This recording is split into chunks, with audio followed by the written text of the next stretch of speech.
And to give you a rounded perspective on this, I'm joined by Mr. Ashok Sajjanhar, who is the former senior diplomat. Good evening, Mr. Sajjanhar. Now, the kind of welcome we first saw Prime Minister Narendra Modi receiving at Cyprus by the President and by the Indian diaspora as well speaks volume about India-Cyprus, more than 6 decades old bilateral relationship, isn't it?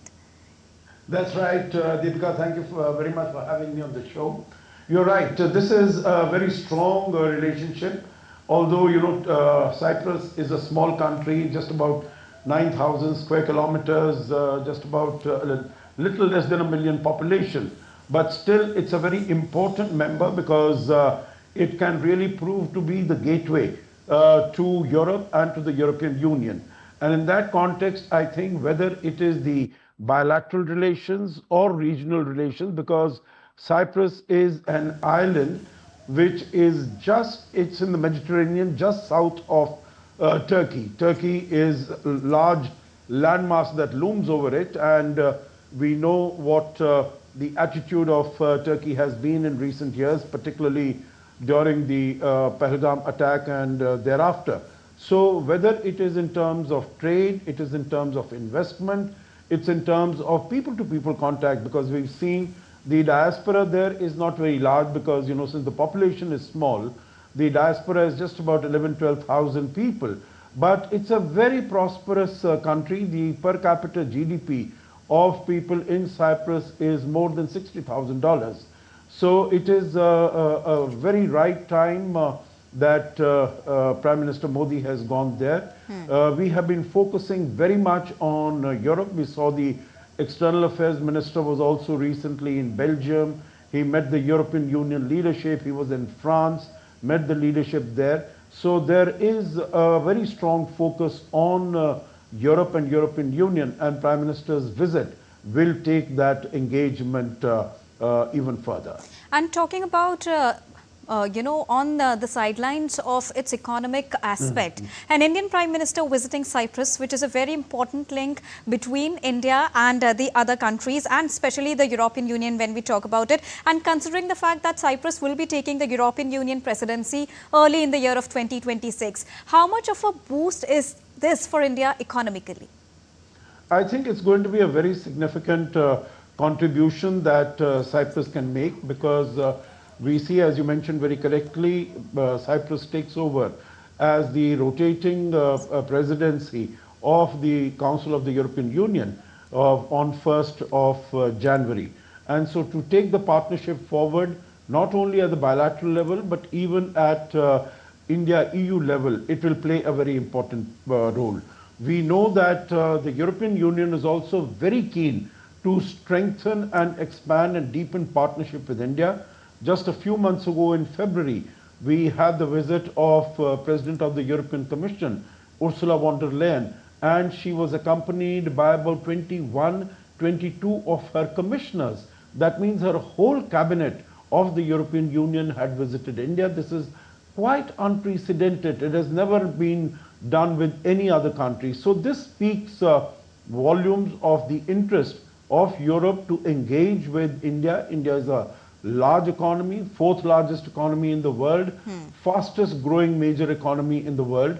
So I think there is this partnership is a win-win partnership, and we agreed recently that during the visit of President Ursula von der Leyen, that the free trade agreement that has been going on, that has been under negotiations since 2007, of course, from 2013 till about 2018, there was an interregnum, nothing really happened. But now both the sides have decided that we'll conclude it by the end of this year. And both sides are working very fervently to achieve that target. And in the implementation of that India-EU FTA, Cyprus will play a very important, very significant role early next year when it takes over the presidency. And not only this, India has also been supporting Cyprus since long back. We've seen both of them exchanging a very healthy relationship diplomatically as well. How do you see that in line of global context and in the light and shade of global context? Because India's relationship with different countries has always been the talking point when Prime Minister Narendra Modi makes his visit to any of the nation. You're right. I think Prime Minister Modi, in terms of the personal connect and the personal chemistry, Deepika, that he's able to establish not only with the Indian diaspora in those countries, but also with the political leadership. So you would, that was on full display today when we saw the Prime Minister's aircraft landing in at the Larnaca airport.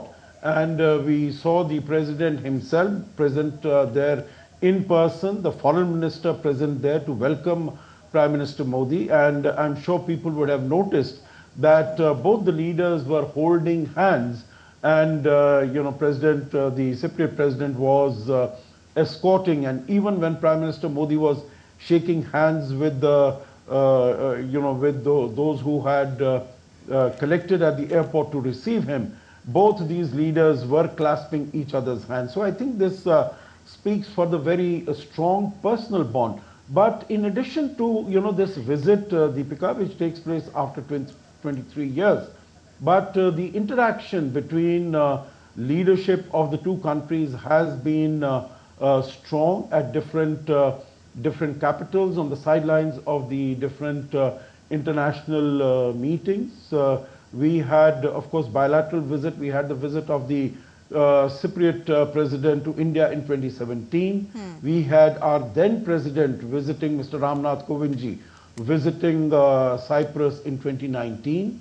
And the Prime Minister has met the president of Cyprus on the sidelines of the UNGA, on the sidelines of the Commonwealth Heads of Government meetings. So there is a very strong personal connect, and I'm sure that will serve as the basis for building the relation on trade, on investment, on technology, on startups, and of course on culture and people-to-people contact. And also talking on diplomatic lines now, India chose Cyprus for Prime Minister Modi's first visit after Pahalgam terror attack. What sort of a message it sends to the world? I think the discussions that Prime Minister Modi is going to have with his interlocutors, whether it is in Cyprus or it is in G7 in Alberta, Canada, or on his way back when he stops over in Croatia, I think counter-terrorism is going to be a very important focus. The second part is going to be how to stop wars and stop conflicts, because we've seen wars start, but stopping them and getting them to an end, that has proved to be challenged, whether it's Russia-Ukraine conflict or it is Israel-Hamas conflict, and now Israel-Iran also. And the worst sufferers in such cases are developing countries. He is definitely going to articulate the concerns and the aspirations of the global South as to how all these wars have create a problem in terms of increasing debt, increasing the prices and availability of fossil energy, whether it is oil or gas. It results in disruption of supply chains, and the developing countries are the worst to suffer as a result of these uncertainties. And there's been huge uncertainty in the area of trade, in the area of tariffs in recent months, and that is not helpful for developing countries. India has been able to deal with it quite effectively so far, but we need certainty, we need predictability, we need peace, stability and security in the world, and Prime Minister Modi will definitely speak about these. For the benefit of our viewers, sir, can you also tell us about the major sectors where we can see prosperity on both the sides when we talk about India and Cyprus's growing relations? I think India has many strengths, Deepika, as we are aware, whether it is pharmaceuticals, whether it is digital payment infrastructure, whether it is fintech, these healthcare, education, agriculture, these are startups. These are all areas in which India has made tremendous strides, and it will be happy to share its expertise, its information, and its experience with Cyprus and with the other countries and other leaders that he meets either in Canada or on his way back. And not only this, the Indian community has also lauded Prime Minister Narendra Modi's push to, globalize and make yoga the global soft power of India, reaching across the boundaries, going beyond the boundaries. How do you see this particular push of Prime Minister Narendra Modi towards yoga, making India's soft and very strong power?